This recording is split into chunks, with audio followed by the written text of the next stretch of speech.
2025 ஜனவரி 1ஆம் தேதி இப்படி இருந்த லாஸ் ஏஞ்சல்ஸ் நகரம் இன்னைக்கு பத்திக்கிட்டு எரியுது. சரித்திரத்துல நம்ம யாருமே இதுவரை பார்த்திராத அளவுக்கு அந்த மொத்த நகரமே பத்திக்கிட்டு எரியுது 4-5 நாளா. கலிபோர்னியா ஸ்டேட் லாஸ் ஏஞ்சல்ஸ் மொத்த நகரமும் காலி. உண்மையிலேயே காட்டு தீ கூட இப்படி இருக்குமாங்கிறத நம்ம யாரும் நேர்ல போய் கிட்ட நின்று பார்த்தது இல்ல. ஆனா ஒரு நகரத்துக்குள்ள தீ பரவும் பொழுது நம்ம கண் கூட பார்க்க முடியுது.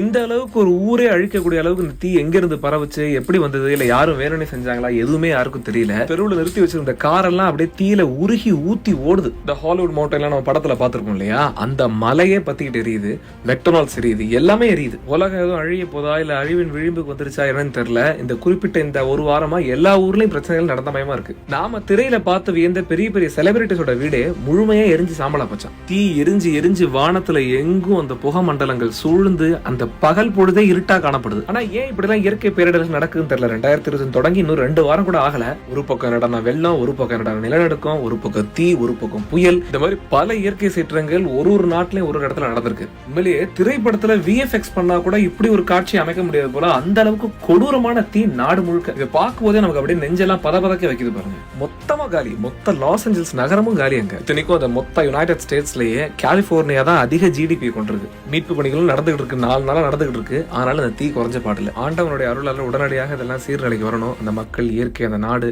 எல்லாம் மறுபடியும் பழைய நிலைமைக்கு வந்து நல்லபடியா வாழணும்.